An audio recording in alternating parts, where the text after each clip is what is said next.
What is up, everybody? This is your man Dre Mack with another episode of the Dre Mack Podcast Show, episode 5, Falcon and the Winter Soldier, coming to you right now on the Dre Mack Show.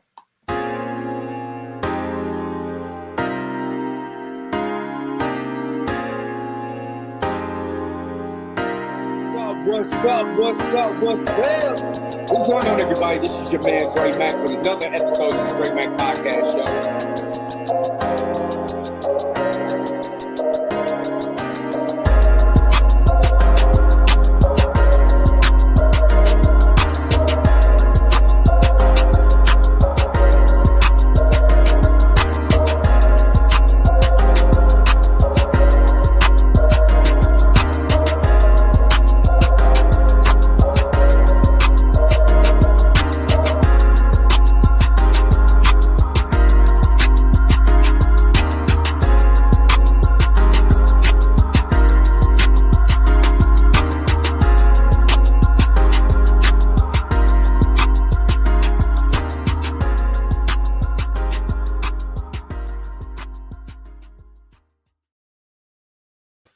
All right, spoiler warning right now for Falcon and the Winter Soldier, episode 5. What I'm going to say about this, honestly, this was probably one of the most, it's hard to put into words. It's one of those episodes where you look at it and it's a lot of this fast action and everything, but it's a lot of deep dialogue into this episode that I'm going to talk about. Well, let's start off at the beginning with Falcon, Winter Soldier, and Johnny Walker over there getting a box on. You know what I mean? So the opening scene just starts off. You see John Walker, Captain America, running after he just killed that flag smasher, Nico. So they go into the warehouse. He's having all these flashbacks about what he just did, especially with Lamar and thinking about that and his plan in his head. And you just see his mind just go into dissension, man. It's just like the guy is just really, literally losing his mind. And then you catch up with Falcon and Winter Soldier, and they like, yo, the Falcon is like, you gotta give me the shield, man. You gotta give me the shield. You just killed somebody, but maybe, just maybe, because of your credentials, there's just see it like a pardon or something for you. It won't be all bad. And John Walker is like, oh, you just want my shield. This is what it's really all about. I'm Captain America, and then they go at it WWE style. And let me tell you something. When you're choreographing these fight scenes, y'all, I'm telling you, if you go down and look, there's 2 instances they pull a straight WWE move. And what I mean by all WWE, all wrestling fans know this. If you're doing a tag match or you're doing like a 2-on-1 match, there's going to be an instance where one of your favorite guys is going to go out the ring for a minute. It happens all the time in wrestling. And then next thing you know, they're there to save the day. This incident happened twice. First, with Bucky getting thrown out, you know what I'm saying, onto that, like the generator or whatever, and it starts shocking his arm. And then you also have the thing with Falcon after his wings get when John Walker ripped his wings, it hurt Falcon's heart. I mean, Sam was just, he didn't hit him. I mean, he choked him a little bit. I guess he had to get his wind back from being choked out. He's just laying there. We all know, WWE wrestling fans, we all know that move where the good guy stands out, you know what I'm saying, for the ring for a minute, you know what I'm saying, to make his dramatic entrance, which he did with the shield and gave him the old charging star from Marvel versus Capcom. Excellent opening scene. Reminds everybody of that scene from Civil War, that fight scene from there. So it was all in all, it was good action. And then you go into the court martial where you have John Walker talking to the United States government. And I'm not gonna lie. First of all, let me just say this: we don't like the character of John Walker because Wyatt Russell is killing the part. He is playing this part to a T. And trust me, I loved his mother, Goldie Hawn. I loved his father, Kurt Russell. Let me not say that he was made on the set of Overboard, but I'm just saying I love both of those actors, and having actors and actresses, and then having them have a son that's bringing the heat like this, man. He's like the perfect heel. He is literally the WWE's version of when you have an arrogant heel. And That's exactly what it is, and he's playing his part to the T. And this was a part that really kind of got me because I know certain people in the military. My uncle served in the military. I got cousins served in the military. I almost went into the military, but at the time, this was before September 11th. Too, I was medically unable to go, and that was the end of that. And then I think after 2000, I think after September 11th, you could just sign a waiver to get into the army without, your medical issues. But anyway, he said something that was very interesting. John Walker was telling the government that you made me like this. You created this monster that you're so-called telling, and all I'm doing is following orders. In his mind, he's absolutely right. This is what he was trained for. He is a trained mercenary basically for the United States government, going in the conversation that he had with Lamar actually points to this. We did a lot of bad things in Afghanistan that got us medals, and now I do something that I feel was justified because I just seen my friend killed, and I go around and just kill one of the people that was involved in it. And yes, technically he killed the wrong person because it was Carly that actually killed him, but he's looking at guilty by association. So in one instances, he's very much wrong for what he did. But I also understand why he's upset. You told me I could be Captain America. You put the shield on me. You the one, you picked me. And you picked me because this is the way that I get down. And now you're trying to renege on the way I get down. You're going to take my benefits? You're going to take my benefits? At least let me get some benefits. You see my smoking hot wife over here? She gonna leave me if I don't get no benefits. And they cut it all. And he told the government, I am Captain America. And it was like, nope, not today, buddy. Hey, get up out of here before I throw you in the raft, basically, in oh so many words. So John is introduced. And now, when I first seen the scene, I thought it was the therapist from the first couple episodes of Falcon and the Winter Soldier, but it ended up being Julia Louise-Dreyfus, and she's playing Madam Hydra, which I want to just say when I first seen it, I didn't hear the whole entire name because, again, I was working and I was watching the show while I was working. It was loud, and I didn't get the whole name. I thought she was rambling because she is a naturally born comedian, so I thought she was just making up names, and all I heard was Val. So afterwards, I called my brother, and we started talking. He was like, maybe it's Val Cooper from X Factor, which would have been a huge, huge Easter egg for upcoming mutants. And I was thinking, man, I know that they didn't just pull this. Was too good to be true. So I go to Twitter. Oh, jeez. I go to Twitter. And I hit up Grace Randolph. I think it's Randolph or Reynolds, Grace Reynolds, Randolph. And I tweet to her like, I don't think that's Madam Hydra. I think that's Val Cooper. And she's just went and put me in my place, which you will see right now. And even though she put me in my place, she was right. It was Madam Hydra. Now, Madam Hydra is a character from the comics that's literally probably got 13 pages total out of a 50 some odd year history of her being on in the comics. She's literally an F character. She was sort of a love interest for Nick Fury back in the day when they was doing kind of like the James Bond thing back in like the 1960s and stuff like that. But she's really like insignificant. The only significance that she had was in like a 4-part series where she was now named Madam Hydra. But other than that, she's really not a humongous character. Now, what Marvel does is takes characters like that who's really insignificant in the comics and make them better. Would I would have liked Val Cooper? Yes, because she was a liaison for X Factor and the United States government, and she also recruited U.S. agent in like I think the 5th series of X Factor or something like that. But she would have been a better character. But we got what we got.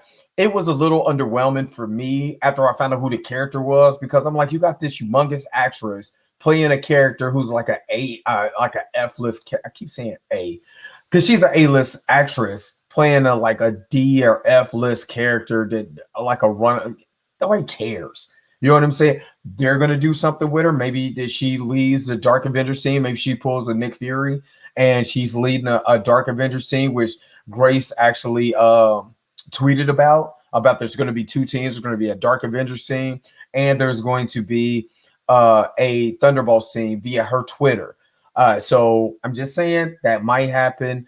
Well, no, she's basically confirming that it's going to happen via her sources. So let's see where it goes. She was supposed to appear in the Black Widow movie, but I digress. I like the actress. I just didn't. I was underwhelmed with who they picked her to be. Hopefully it changes my mind. It's not like the Agatha thing where you had Agatha the Hardness, who has a deep, rich history with Scarlet Witch. This woman, Madam Hydra, Val, or whatever, however long her name is, she's not really that big of a character. So it's hard for me to get on board, but maybe they do something with her. Maybe they blow my mind. In 5 years, I turn around, look back at this video and be like, man, was I stupid? So we go to Sam and Isaiah Bradley. And let me tell you this. I think I'm not missing anything, but okay. So we go to Isaiah and Sam Wilson having a conversation, having the black conversation.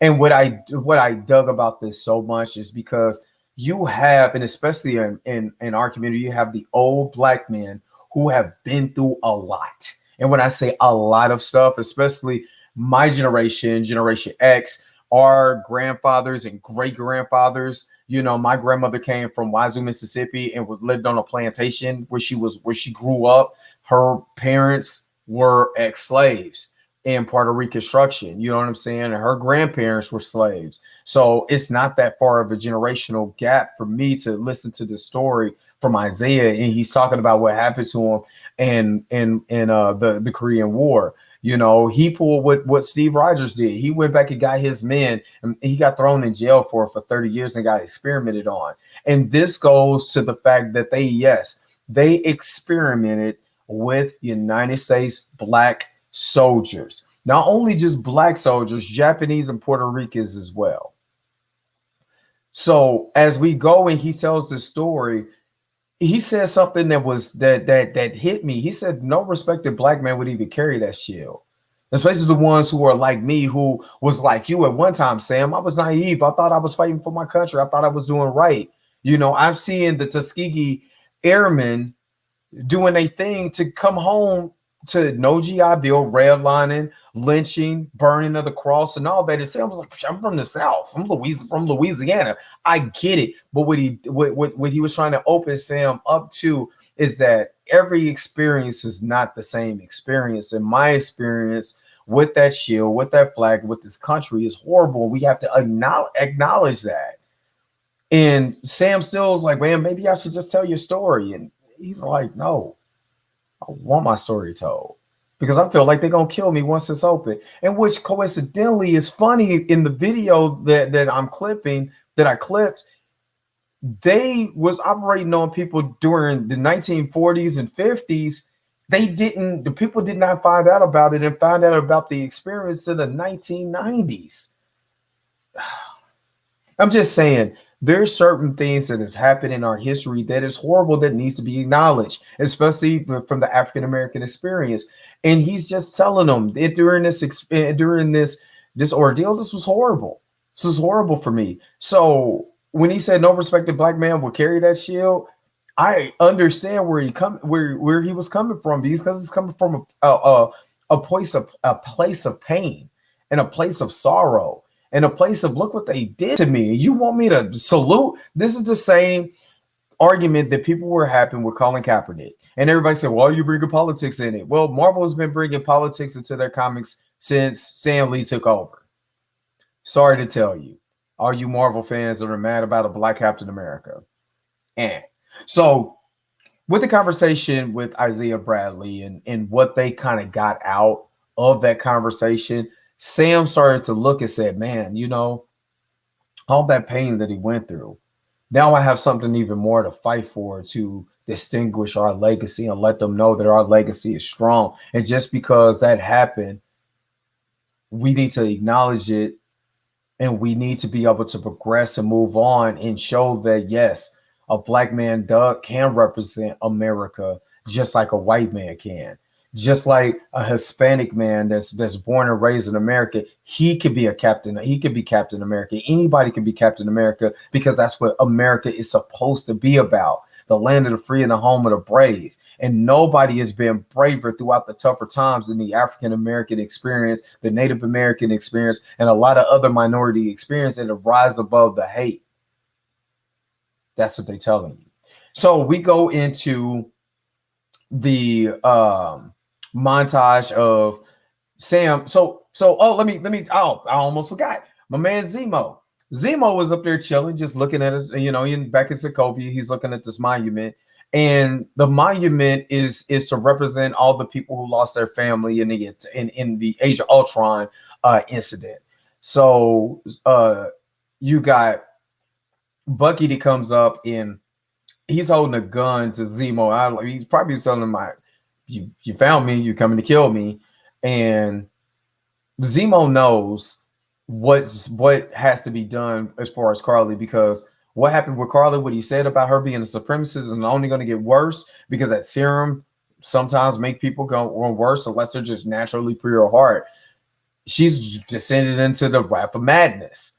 They are raiding the camps. And when they're raiding the camps, they're raiding the people that she was sworn to protect.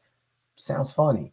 So she is doing what she felt like she has to do. And that means taking care of these people, but she can't. She's like, why can't I just live in this goddamn country, in this world, free from all this crap? I just want to live, and these people just want to live. These were the people who didn't get blipped. So all these people come back, and now you just putting us in refugee camps? Come on, man. What are you doing? So yes, even though her character is a little bit underdeveloped because she hasn't had enough screen time, and the screen time that she has had has culminated into action. It's like she's telling her story, then action. You know what I'm saying? She's revealing her story, action.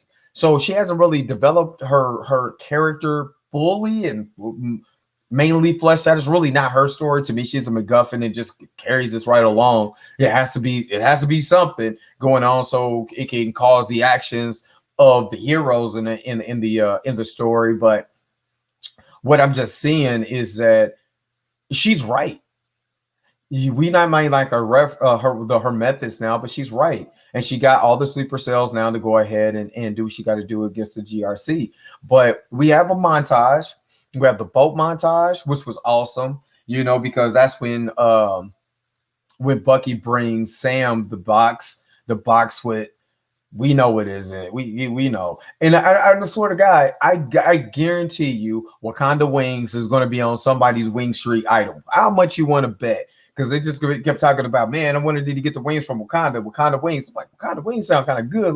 Sound like you put some Parmesan cheese and some lemon pepper together and just, I don't know, some jerk chicken. Just make it as Wakanda-ish as possible. Just sound like a good dish, though, y'all.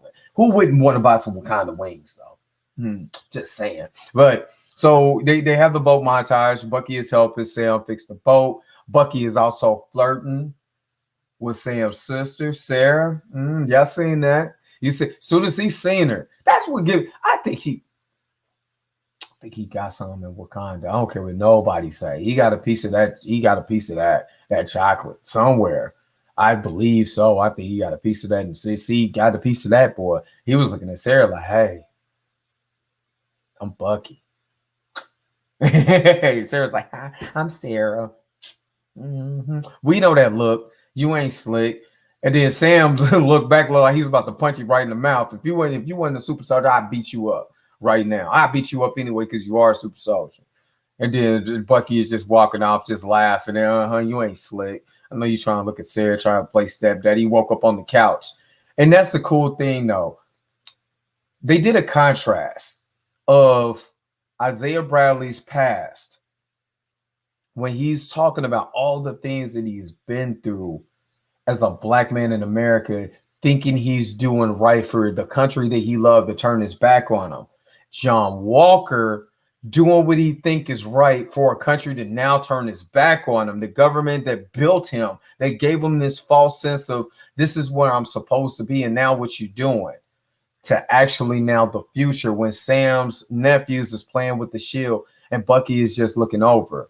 at them playing at the Shield. I think if for a moment he was like, man, I could be somebody's stepdaddy for a little bit, you know. But then I also believe he's just looking at the kids playing with the Shield, like, you know what? We need new hope for the future that everybody can be represented in America, not just someone who looks like me.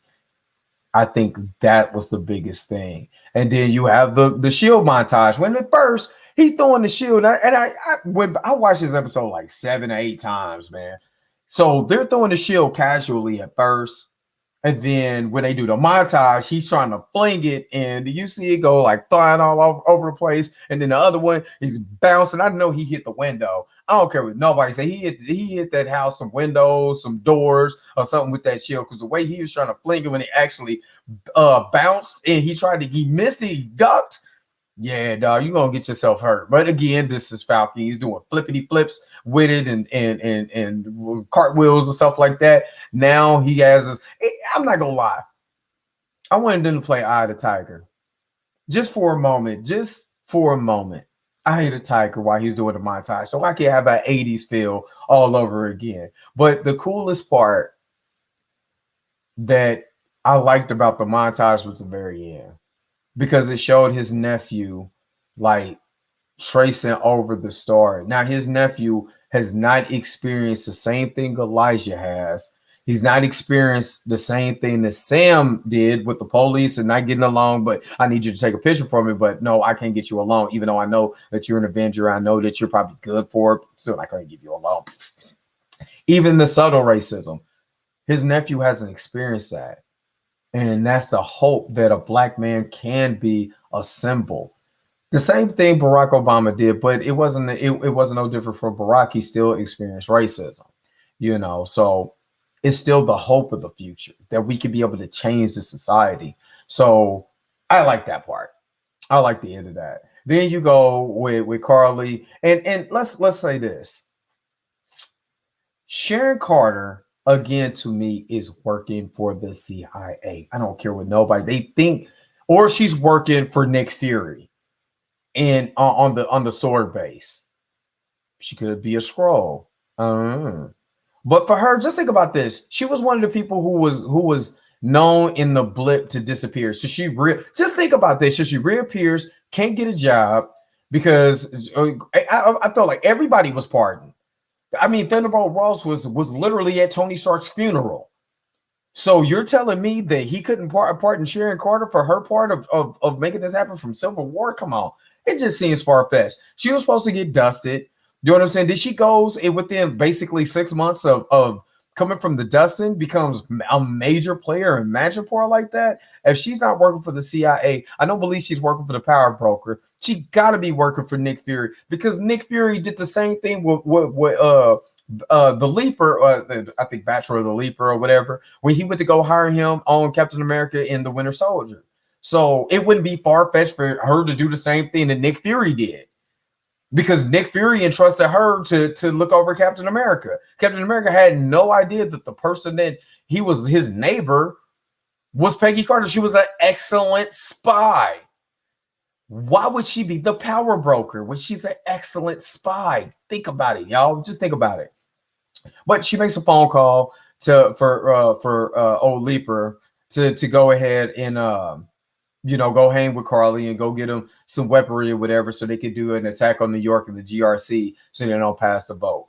We're gonna see what's going on. We see the end where Falcon is opening up the shield and opening up the case to reveal obviously the new outfit and everything, and then bam, end credit scene.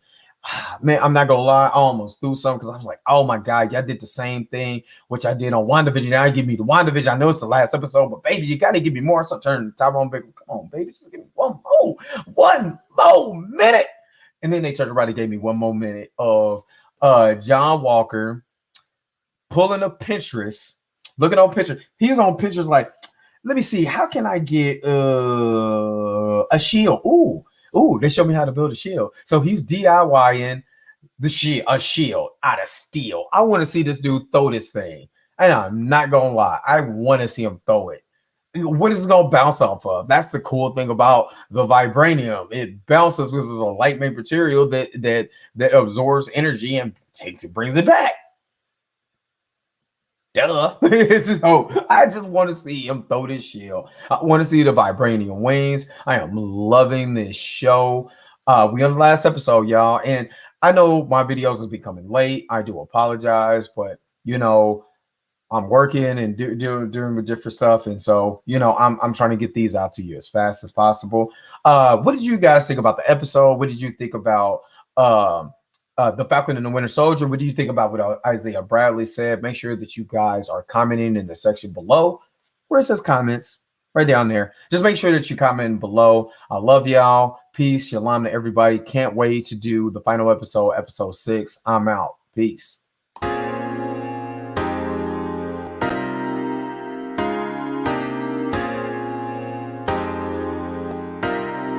What's up? What's going on, everybody? This is your man, Dre Mack, with another episode of the Dre Mack Podcast Show.